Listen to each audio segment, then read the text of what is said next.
Olá, eu sou Lara Luz e esse é o Ecos Estelares, um espaço onde a gente conversa sobre espiritualidade, consciência, símbolos, experiências e tudo aquilo que atravessa o invisível dentro e fora da gente. Aqui não existem respostas prontas, só caminhos, vivências, perguntas e ecos. Então, respira fundo, se permite desacelerar um pouco e vem atravessar esse portal comigo. Porque às vezes aquilo que a alma tenta dizer em silêncio ecoa pelas estrelas. Imagina só, uma mulher nascida em 1831 na Rússia, numa época em que mulheres mal tinham direito à própria opinião. Quanto mais a própria vida, né? Uma época em que o mundo ocidental estava dividido entre a rigidez da igreja e o racionalismo frio da ciência. Uma época em que ninguém imaginava que uma mulher sozinha pudesse sacudir as bases do pensamento espiritual do mundo inteiro. Agora, imagina que essa mulher atravessou o Egito, a Índia, o Tibete, a Europa e as Américas, que aprendeu com mestres que poucos ocidentais sequer sabiam que existiam, que escreveu obras monumentais que até hoje são estudadas em universidades e ordens esotéricas do mundo todo, que foi ridicularizada, acusada, investigada e nunca parou. Essa mulher se chamava Helena Petrovna Blavatsky. E se você já estudou teosofia, esoterismo, espiritualidade comparada ou qualquer corrente que fale em sabedoria universal, mestres ascensos ou planos de existência, você está direta ou indiretamente bebendo da fonte que ela abriu. E hoje a gente conta essa história. Helena Petrovna von Hahn nasceu em 12 de agosto de 1831, na atual Ucrânia, que na época fazia parte do Império Russo. Filha de uma família nobre, ela cresceu num ambiente culto e privilegiado. A sua mãe era escritora, seu pai era oficial militar. Mas desde criança, a Helena era diferente. Ela via coisas, sentia presenças, tinha sonhos vívidos que pareciam mais reais do que a vigília. Ela cresceu sendo considerada excêntrica. E num mundo que não tinha vocabulário para o que ela experimentava, né? Excêntrica era um eufemismo gentil.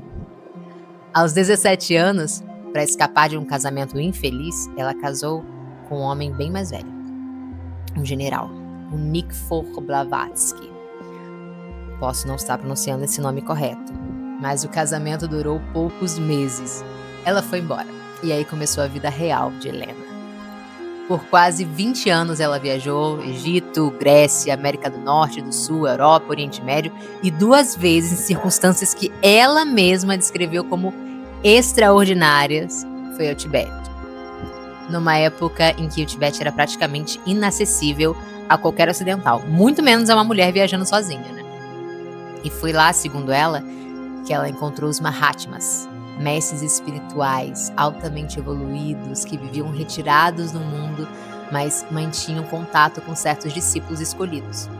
Foram eles, dizia Blavatsky, que a instruíram e a enviaram de volta ao Ocidente com uma missão: unir ciência, religião e filosofia numa síntese que pudesse servir à evolução da humanidade. Acredite ou não nessa narrativa, o que ela produziu a partir daí mudou o mundo. A Blavatsky, ela era médium, né? E não de forma discreta, não. Ela produzia fenômenos físicos impressionantes. Materialização de objetos, cartas que apareciam do nada, sons inexplicáveis, movimentos de objetos sem contato físico. Em qualquer sala que ela frequentasse, acontecia algo. Isso atraiu admiradores apaixonados e céticos, claro, que estavam furiosos em igual medida, né? A Sociedade de Pesquisa Psíquica, uma organização britânica séria dedicada a investigar fenômenos paranormais, enviou um investigador para examinar seus fenômenos. Isso foi em 1884. O relatório concluiu que era tudo fraude. Esse relatório a perseguiu pelo resto da vida e além dela. Mas a história tem reviravoltas. Mais de 100 anos depois, em 1986, a própria Sociedade de Pesquisa Psíquica revisou as suas conclusões e admitiu que o que o investigador original havia sido tendencioso e que as evidências não sustentavam a acusação de fraude. O que é fascinante nessa história não é decidir se ela era genuína ou não. É perceber o quanto o mundo estava despreparado para uma mulher daquele tamanho. Uma mulher que fumava charutos numa época em que mulheres mal podiam falar em público, que debatia com cientistas e teólogos de igual para igual, que fundou uma organização internacional e a liderou sem pedir permissão a ninguém. Ela era inconveniente e o mundo sempre encontra formas de diminuir o que é inconveniente.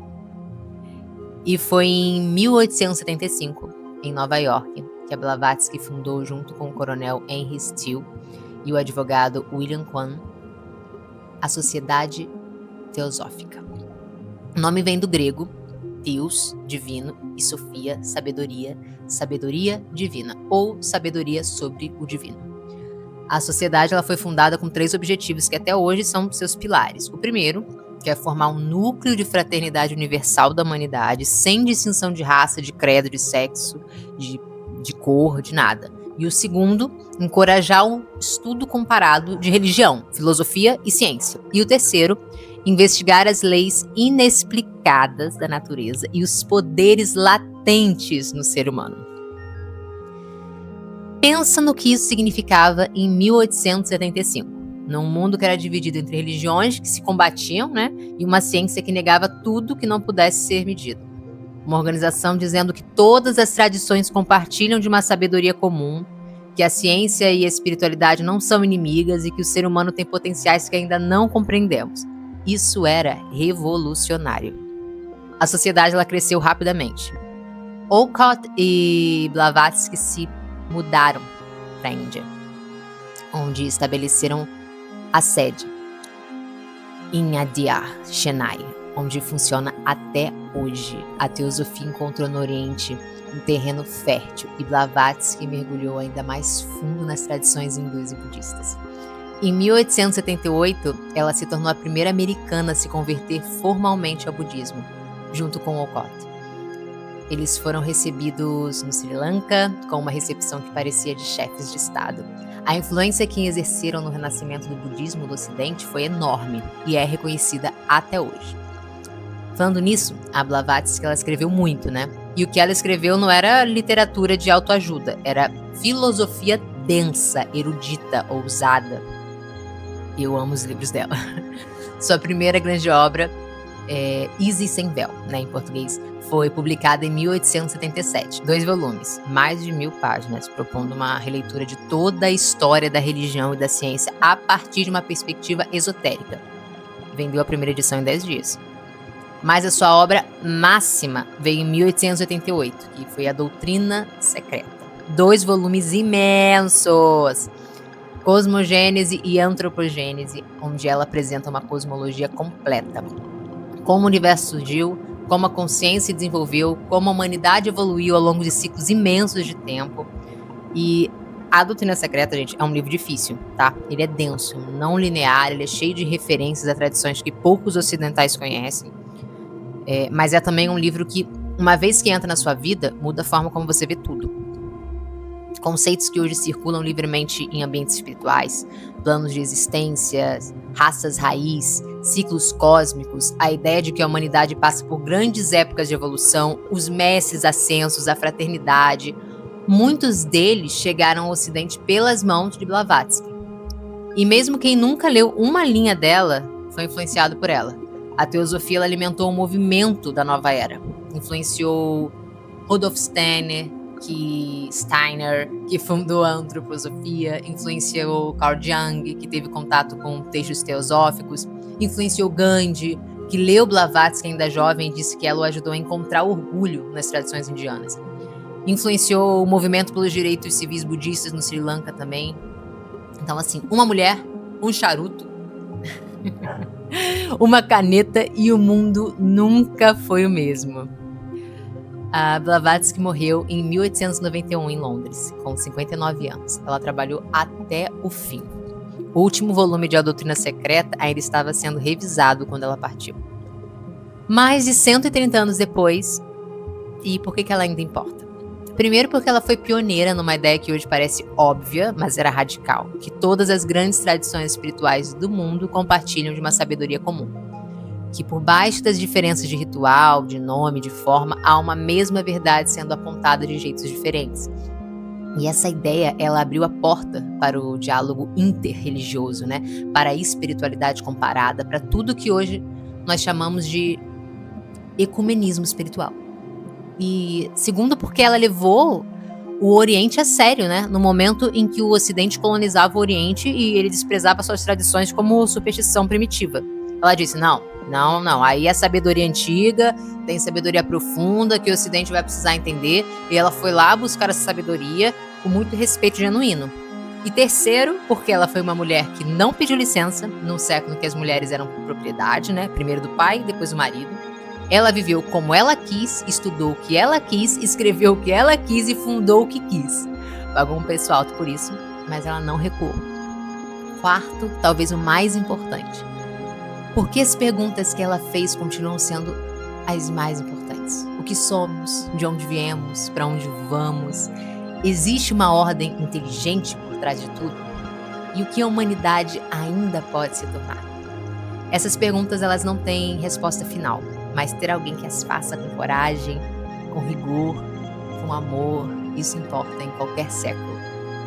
E da próxima vez que você ouvir falar em chakras, em planos astrais, em mestres ascensos, em fraternidade, em sabedoria perene, lembra do charuto aceso, da escrita febril, das malas sempre prontas de uma mulher russa que decidiu que o mundo precisava de uma conversa diferente. Ela não era perfeita. Ela tinha contradições, tinha sombras, como qualquer ser humano que viveu intensamente. Mas o que ela plantou continua crescendo. Em ordens esotéricas, em centros de meditação, em podcasts como esse, em qualquer lugar onde alguém se recuse a acreditar que uma única tradição tem o monopólio da verdade. E esse foi mais um episódio dos Ecos Estelares. Obrigada por estar aqui, por buscar, por escutar. E até o próximo.